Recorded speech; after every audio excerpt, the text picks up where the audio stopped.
Hello and welcome, ladies and gentlemen. I'm TheNerdyLifter, and today I'll be giving a brief but detailed summarization of my experience with the new Tiny Tina's Wonderlands. I do feel like I should warn you, this will be my first official review of a video game on my page, and I apologize for any misinformation. If you feel that something is not correct, do not be afraid to comment below. I just ask everyone to please be respectful to each other. Now that we're through introductions, let's get started.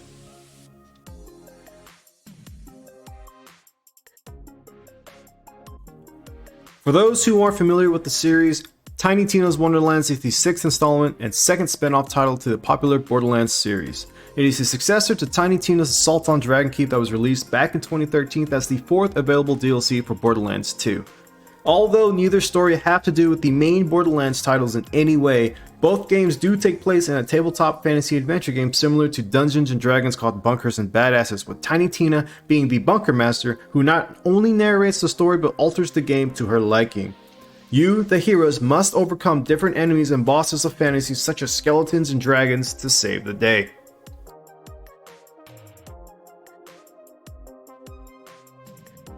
In Wonderlands, you aren't given established characters like previous Borderlands titles. Instead, you are given 6 different classes to choose from.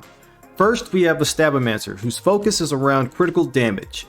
The Clawbringer, who comes with a wyvern companion that flies around the battlefield and breathes fire on your enemies while you wield a massive hammer that can use either fire or electric damage. The Spellshot, with a focus on using spells. The Graveborn, who specializes in dark magic and exchanges health for damage. The Spore Warden, whose focus is range damage and poison, and lastly the Berserker, whose focus is melee damage embedded with frost damage to slow and freeze your enemies. Each class comes with their own unique skill tree, a class feat, and a choice between 2 different active skills that you can choose from depending on the playstyle you find more comfortable. And don't worry, you are free to change between these 2 active skills at any time during your game. In the previous Borderlands titles, you mainly customized armor and head patterns, but in Wonderlands, you have been given complete freedom to fully customize your character to your liking. You can modify hairstyles, skin tones, ear shape, size, or even the symmetry. You can be short, tall, skinny, bulky. There are many features in the character customization you can mess with, as I'm sure I spent roughly 30 minutes in this menu alone looking through all the options. For those who love to make anime or celebrity adaptations in video games, this is definitely for you creative individuals. You are also given hero points and a background that will further boost your class's performance as you progress through the game. The backgrounds available are Village Idiot, Raised by Elves, Failed Monk, Recovering Inventory Hoarder, and Rogue Alchemist. And as you can see, they show both positive and negative stat boost, so you're going to want to pick a background that supports your class's strengths. So if going mage, you may want to consider Recovering Inventory Hoarder or for faster spell cooldowns, or if you decide to go with the Stabomancer, use the Village Idiot to maximize your crit damage. Once you choose the background of your liking, you can then move on to stat allocation. To help you, the player, the recommended classes are labeled in the text box to assist in stat allocation. Once you have created your character and decided your class and playstyle, just name them and you are ready to play.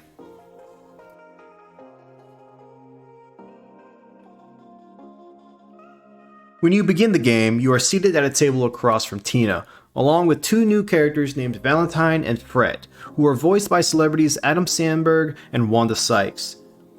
Their ship had crashed thanks to Valentine's amazing piloting skills, and now are stuck with Tina, who insists they stay and play Bunkers and Badasses with her. Valentine and Fred had trouble creating their own characters for the game, so Tina appointed you as the Fate Maker or the hero, and them as your personal advisors.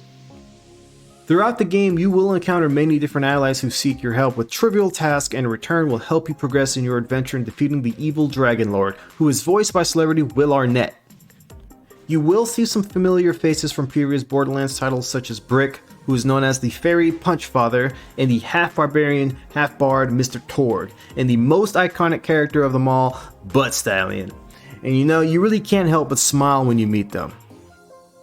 The main story is possible to complete without having to do a single side quest, so if you are just wanting to experience the main quest line, then no problem.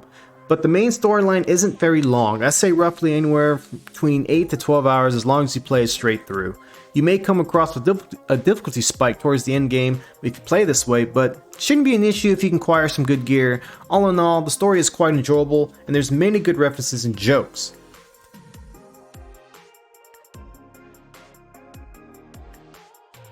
First and foremost, Wonderlands now supports true crossplay, and what I mean by that was before you could only crossplay between Microsoft consoles such as the Xbox and PC, but now all consoles including PlayStation can play together, which I find very cool.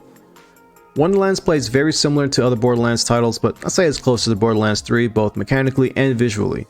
And you know, I really can't explain it, but Borderlands 3 was a much different feel than 2, and Wonderlands feels that same way, and not that it's a bad thing. They don't have any vehicles, but they did add a new style of transportation to Wonderlands called the Overworld, where you become a miniature bobblehead-like figurine, freely walking around the bunkers and badasses game board finding secrets in dungeons, or knocking over bottle caps, or even fighting random encounters in tall grass like you're in Pokemon. This does make traversing from zone to zone a bit more efficient, as everything is pretty tight and compact and doesn't require much walking.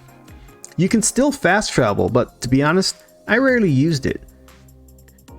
The secrets you find in the overworld, as well as in the first person portion of the game, do come with benefits. You can gain a permanent buff to your character, such as an increase to EXP gain, gold gain, crit damage plus, or even a bonus to loot luck if you can find all the secret items to a specific category, such as shrine pieces, lucky dice, marbles, puzzle switches, poetry notes, and so on. The combat is great, but does become repetitive pretty fast, as each mission feels like you're just walking to a location, killing enemies, gathering the loot, and you repeat.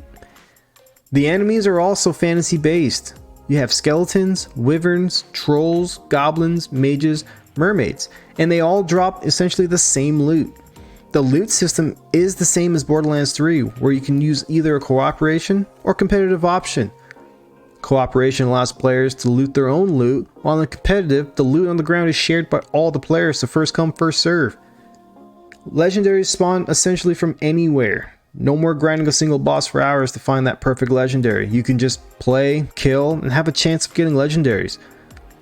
The boss weapons that usually have the red text in the text box can spawn in vending machines, so no more restarting the game to fight those early bosses to get their drops. The skill tree is now a single tree for each class that's typically designed around the action skills.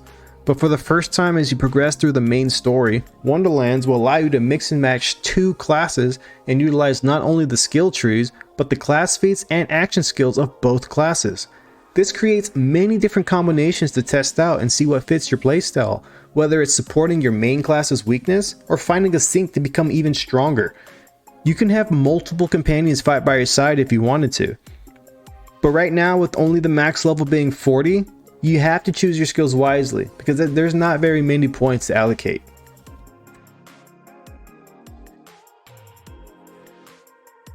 Of course, Wonderlands wouldn't be a Borderlands title without gear.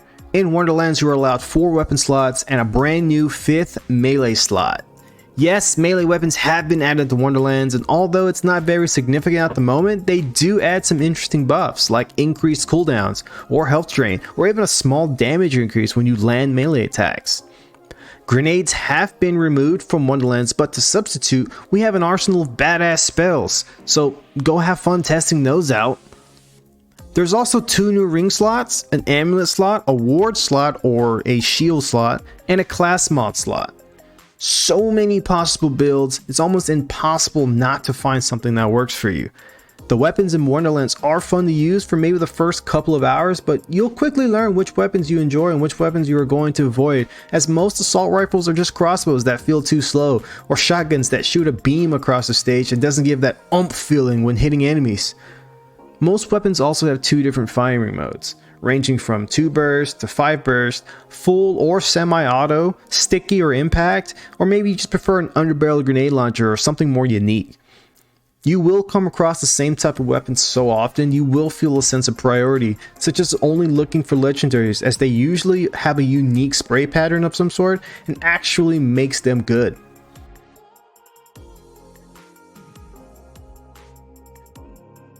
Unfortunately for Wonderlands, there is no New Game Plus of any sorts, which is surprising to me as every Borderlands comes with a New Game Plus of some sort. I played through the main story and skipped most of the side quests because I was wanting to do them all on the harder difficulty, but to my disappointment that is not the case. However, after you do beat the game, you will gain access to the Chaos Chamber where you can participate in the Chaos Trials. If you are familiar with Borderlands 2's OP levels or Borderlands 3's Mayhem levels, it's essentially the same thing.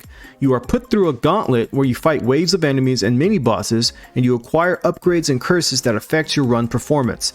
The goal is to make it to the final boss of the trial, which is usually a random boss generated from either the main story or a side quest, and you defeat them to increase your chaos level by 1, and you repeat this process up to a max chaos level of 20. Each level increase makes the game more difficult, but also increases the rewards given to you, such as more experience gained, or higher loot luck, more gold, and so on. Chaos Trials is where you are going to do most of your endgame grind to increase your myth rank, which is unlocked after you reach the max level of 40. Leveling up your myth rank is the same as your base level, you just kill, you collect experience. Once you level up your myth rank, you can upgrade a skill in the grid progression system. You can only upgrade in a clockwise direction and only one skill at a time, so be prepared to grind this out.